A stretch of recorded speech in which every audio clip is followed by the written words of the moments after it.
Rutherford Issues with Brian Barrett on FM 101.9 and AM 1450 Murfreesboro, FM 100.5 Smyrna. Listen and watch at WGNSradio.com. Rutherford Issues is powered by Middle Tennessee Electric. Thinking about switching to electric? Well, MTE has their Drive EV program that offers a $50 bill credit for your home EV charging setup. Find out more about that at driveev.com. We're going to talk about Rutherford County schools today. A lot of things going on with our school system, the Rutherford County School Board, and one of the board members usually is here every month, and Tammy Sharp is here once again this morning. Good morning. Good morning. Thank you for having me. Good to have you. I know it's been a whirlwind of a week, and you've got some family that are going through some health issues and things. I just thank you for being here, and you've got JazzFest on the mind. Yes. There's some kind of election May 5th. Yeah. And, so there's a lot going on. We got a lot of good stuff going on. Yeah, a lot of things happening. So, but JazzFest May 1st and 2nd, so that is next Friday, a week from today. It's a week from today. We usually do it this weekend, but we have the opportunity to move it out just a little bit in hopes that the weather would cooperate with us. And it's looking good so far. Middle Tennessee, that's always likely to change. Yeah. Yep. But every year we try something new or make it better and add to it. So we had the weekend because Mother's Day was later in the month and the graduations were later in the month. Yeah. And that also gives our band directors longer time to practice with the students. Yeah. So this event in 2022? I believe it was 22. In 22, they came in and said they weren't going to do it for the year 23. Yeah, Main Street used to put on this event, JazzFest. A lot of great amateur acts and things like that, but it was such a huge part of what Rutherford County schools were able to do in terms of showcasing their students and the work that had been done, middle school and high school, and then all of a sudden that wasn't there. So you kind of picked up the slack. I did, because I feel like that, our sports, all of our athletics have some kind of competition that they go to. And not that this is a competition, but they really need somewhere to show their talent that's not the Skull Rainbow Room downtown. So I'm told the original intent was to have a place for them to show their talent. And I completely understand the traffic and the parking and everything down on the square. It kind of outgrew the, Murfreesboro, we have growing pains, so we have growing pains with that as well. Sure. And we're just fortunate that Scott Graby at the Fountains has opened that up, because we're very limited in Middle Tennessee on venues. People don't think so, but they are. Even just for like our teacher of the year and our teachers that retire, it's hard for us to find venues. And this year we put it together, and it was at MTSU, and it's a beautiful venue there. So we're just thankful that we still can have it. We're still trying to keep it free. We're open to some more sponsorships if anybody wants to throw some sponsorship money that way, because we are trying to keep it free to the community, so the community can come out and our students can show everyone how talented they are. So I think Murfreesboro, Rutherford County would be a great place for some large facility that you could have events like that. Maybe it's and not have to deal with the weather. Some type of indoor event would be cool. I would love an RPAC. Now I understand. Well, World Outreach is doing an outdoor arena, some type of setting like a over sanctuary there. thing. Yeah. It's going to be outside though. There's no so I've got to see how many people that will seat. So that's another option. But we would love. I mean, I've spoken with County Commissioner Phil Wilson about an RPAC, and a lot of people, not just him. A lot of people. We would love an RPAC, because we're big enough now to support that, and we've got plenty of arts in the schools. Whatever genre you want, we've got plenty to fill it up and have something all the time. And we have Thurman Francis that really doesn't have an auditorium big enough for all the kids, if they are in one play or in one production, for all their parents to come. So, we're just busting at the seams everywhere. And it seems like at some point we're going to get together and everybody's going to say, okay, we need an RPAC and let's do it. I know Scott Graby, the twin building next door to the Fountains, there's another building that they're going to build adjacent to that. It's going to have an indoor venue in it, but it's still probably not big enough. and even when we went to Oakland last year, it only set 641 people. Yeah. So, and that's not a lot by the time because each band has at least 25 students in there, and you got your mom and dad, and you got grandparents both sides and family. So it's just not big enough. Those the new auditoriums at Oakland and Riverdale are what, about 750 to 775, somewhere in there. They are, and they're beautiful. Yeah. Because we had the ribbon cuttings in there, and they had a program in there, and they're beautiful, but they're still just not big enough. And I think you lose something inside, and it is closed. This really needs to be a community event so the community can come out. So we're trying to keep it that way as much as possible. So you've got middle schools, high schools. Are there any other additions to jazz bands? So yes, we have MTSU jazz band, and then Belmont's jazz ensemble. And I know when we were here last month, we talked about giving one car away.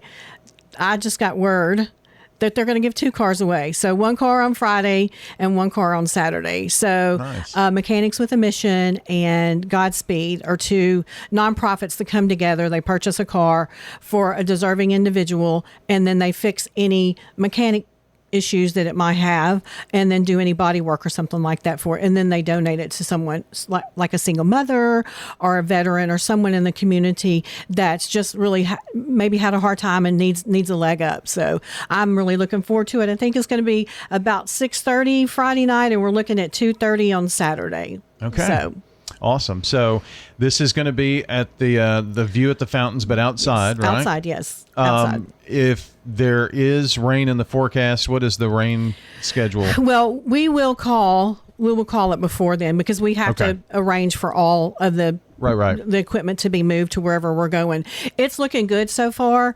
So we'll call it before Wednesday of next week. In the past, it's been at Oakland Middle? We had it at Oakland Middle, yes. Yeah. Yes. Okay. So they're gracious enough to host us. Yeah. And that was one of the things that we're trying to build in so the kids can still perform, because they practice all year for this and many other, concerts that they have to perform at. So that is next Friday, Saturday. So it's Friday evening and then all day Saturday. Friday and all day Saturday. So we'll hit the first note about 5:00 Friday, and we're probably going to go to about 9:00 because we've got 9 bands. And then on Saturday we'll start at 10:30 in the morning, and we'll go to about 6:30 depending on how we stay on schedule with the giveaways and everything. So, but we've been very good about staying on time, and we like to stay on time because when the parents know what time their kids are playing, sure, they want to make sure that they're there. And with Medical Center Parkway and parking and everything, everybody needs to come early, and we're hoping with some of the other activities that we have there that people will hang around, they'll eat at the fountains and just hang out and enjoy the day, because I understand the weather is going to be really good, similar to today's weather. Awesome. So. Well, that's what we need. So JazzFest, mark your calendars, next Friday and Saturday. Tammy, let's talk a little school board, I guess. Lots of things going on as we get closer and closer to what would be the end of the school year. It also brings about the end of the budget year as well. So I guess you all are neck deep in that. We are. We will have a budget retreat on the 7th of May. So it'll probably be an all-day thing at the central office. The last one we had the central office. So it's just easier for everybody to meet there versus going somewhere else. And everybody's accustomed to going to the central office. So, and that is open to the public. It's always open to the public when we have those meetings, and if they want to come and sit in, they're more than welcome to. So a budget retreat. Yes, we have budget retreats we have a spring, and then we have a fall one. Yeah. So retreat is a word that makes it sound like fun. I know it does. Well, they usually bring in a really good barbecue, like Rick's Barbecue or something like that. So it's just we've got to work through it, and we have to get it done. Well, one of those things would be the need for more facilities, more space for students, and we're also seeing the cost of just regular maintenance skyrocket.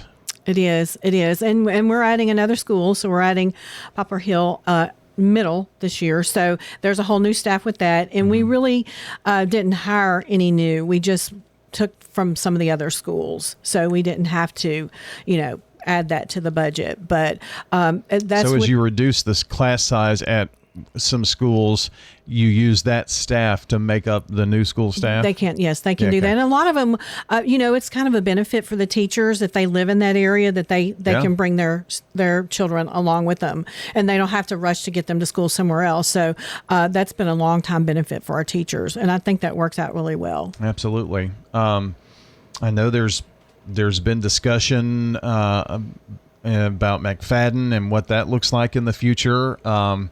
That is one of the older schools within the district, and I'm sure maintenance is a nightmare there, too. It is, and that's one of the reasons that was moved to the number one position. So recently, we just bought the 5 properties that surround McFadden on the end toward the Experience Church.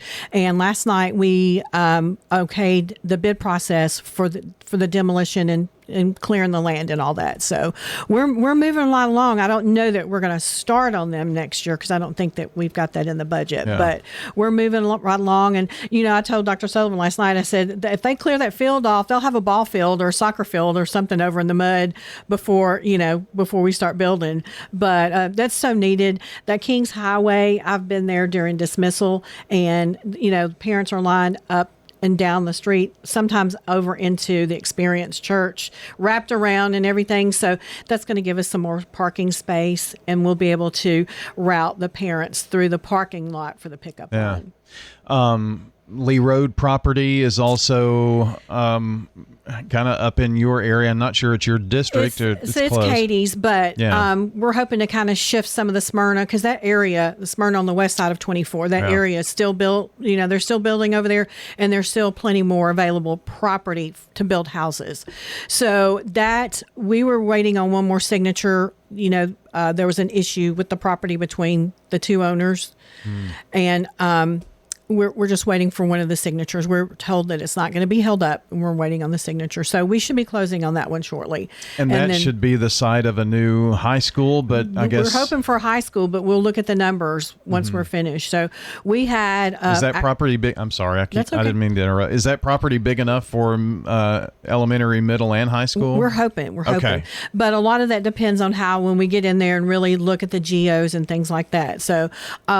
Actually, board member Stan Vault brought in Edsel Charles, and we already had RSP from out in Kansas that was doing the due diligence of the square footage and our housing our students in the schools. And Charles Edsel does marketing and due diligence for the realtors, and believe it or not, the numbers lined up almost perfectly on what the need was. He's saying we're going to have about 30 more thousand homes built between now and 2030. That's 4 years. Yeah. And they all have what is it, like 2-point-something children, or is that how it's figured? Or I'm not sure if they moved it up. It was 1.3. 1.3. 1.3. But 2.3 I would say, seemed high. Yeah. I would say it's a lot. And even if it's one, that's 30,000. Yeah. And we're still people are still coming over the border from Antioch, because the tax increases in Davidson County have priced a lot of people out. Man. And although we don't want a tax increase, it's but our taxes are lower, and so that's why everybody's coming here. And they look at the schools and the report card, and year after year after year, we see, especially in the most recent years. I mean, the majority of our schools, I guess all of them, you find very good grades. There are good grades, and we've got a lot of people going to Ivy League schools. I was talking about Blackman Collegiate Academy yesterday to someone that I had just met at the doctor's office, and her daughter and nephew are in the line for Blackman. So oddly enough, there's a lot of people out there that still don't know all the programs that we offer. I have to think that, we live here, and sometimes when you're in an area, some things become muted. Does that? My point about that is, we hear all of this stuff. We know the system. We know the size, But we are having systems that are our size or greater across the country or close to our size who are saying, hey, what are you doing there? Because we are having trouble achieving what you have been able to. I mean, it's remarkable. Dr. Sullivan has actually been asked to speak on the budget and what he and Mr. Runyon are doing with our budget. Surely, the charter schools have helped us not absolutely have to build. And we just approved last night, the board approved RCP to have a high school because they are originally K through 8.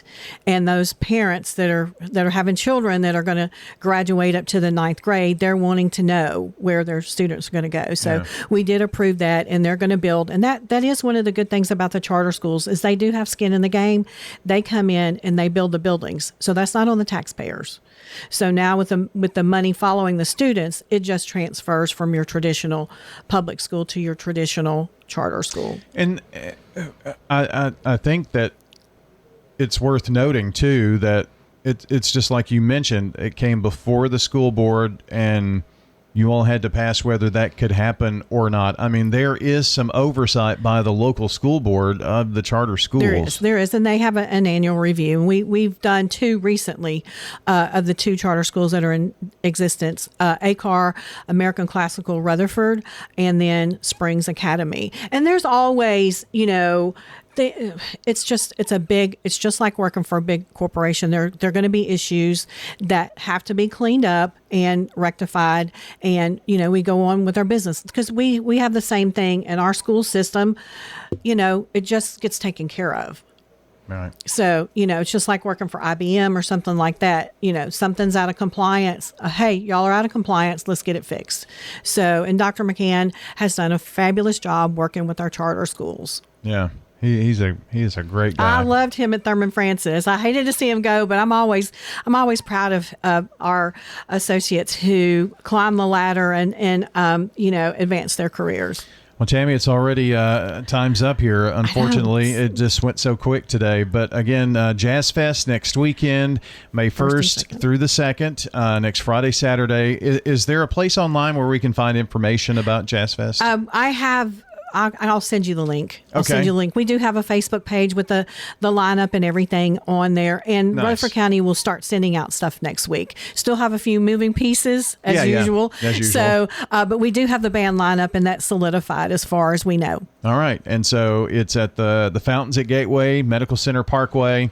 Outside, lots of things to do. You can spend hours there, listen to the great music. Bring a chair. Bring a chair. That's good. Good advice there, too. And go shop, eat, have a good time. Soda bar. Yeah, soda bar is there. That's good stuff. So, all right, Tammy, thanks so much for coming in. Having me. Tammy Sharp joining us, Rutherford County School Board member here on Rutherford Issues. Hey, if you missed any part of our conversation, the podcast will be up very shortly. WGNSradio.com under podcast and Rutherford Issues. All right, everybody, have a great weekend. Until next time, take care out there.